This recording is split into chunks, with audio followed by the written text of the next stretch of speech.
Oh, you've got to be kidding me.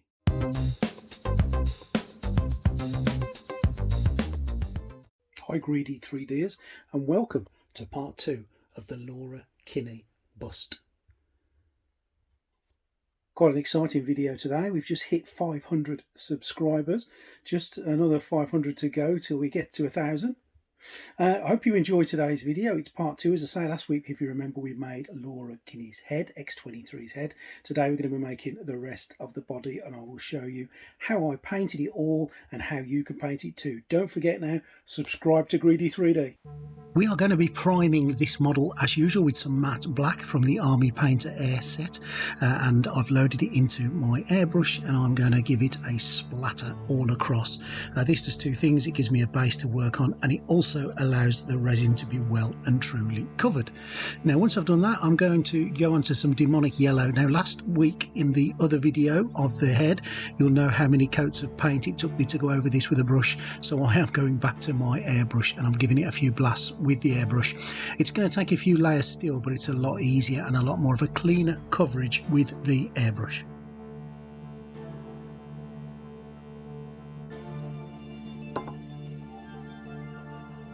Oh, you've got to be kidding me. Yes, I am a clumsy sod and I knocked it over and broke one of the claws off, but just remember the other video I did about resin welding, and that's how I repaired it. Okay, moving on to some Elven armour now, and we're going to give the outer layer of the blue its first coat. This is part of the Army Painter Air Mega Set, and I love the way these paints go on. They're really watered down. They're designed for an airbrush and they just lather on really well. Take your time with this small brush, as we usually say, and just enjoy the painting process. All the links to the paints can be found in the description, and as an Amazon affiliate, if you want to buy through my channel, through the description, you don't pay anymore, but a little bit goes back to the channel and just helps me make more videos. Moving on now to the gloves. It's the same colour of the Elven armour. This was a bit of a fiddly job, I've got to be honest. It's quite a small model really, and some of the parts to get into is quite intricate and tricky. But again, just using a really tiny brush, a few dollops of paint, and away we went, and taking your time to not get it all over that wonderful yellow. Next I'm going to go on to a little bit of the silver paint, and I'm going to give her adamantium claws a little bit of a coating. Now adamantium can't possibly be that strong, considering the first thing I did was smashed one of them off and knocked the model over, but I did repair it using that welding technique and a little splidge of glue, giving them a really good coat over, and I'm also going to give them a little layer of clear varnish at the end as well. I don't think I caught that on video, but that's definitely what I did. I'm going to do the base now. I'm using some rough iron and a large brush. Now you can get these brushes from the Army Painter, and again there is a link in my description below, and these are great for dry brushing, but also great as well for getting large quantities of paint on quickly. And I'm just going to use this bronze. I used this one on the when I did the Wolverine model for the base, and I really love the colour of it. So use that big brush and just splodge that bronze paint all over it, and just try and meld it into the colours where it hits the yellow and where it hits the blue, to just give it a little bit of an effect.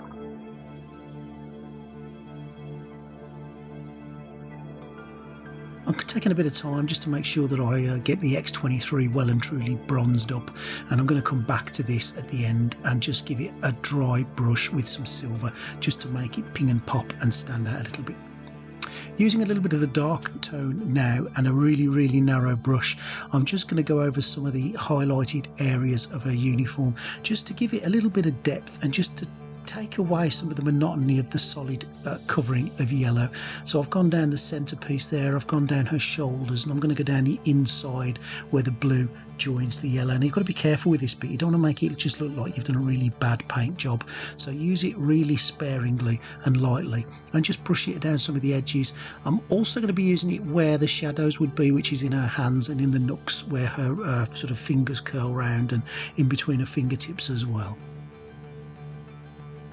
Now, using a little bit of the Imp Yellow, I'm just going to use quite a big brush, and I'm going to use a dry brushing technique to just highlight the upper areas of her uniform where it looks a little bit stretched, a little bit pushed out, shall we say. And I'm going to do it on her shoulder pauldrony bits at the top as well. using a little bit of this blue. It's just a light blue, any light blue will do, and mixed with the Elvin armour I'm going to use the same technique just to highlight again some of the more prominent areas of her uniform where it's sticking out there, just to give it a little bit of shade and to make it look like the light has caught it. While I've got it out, I'm just going to go over a couple of bits on the head just to make it all match together.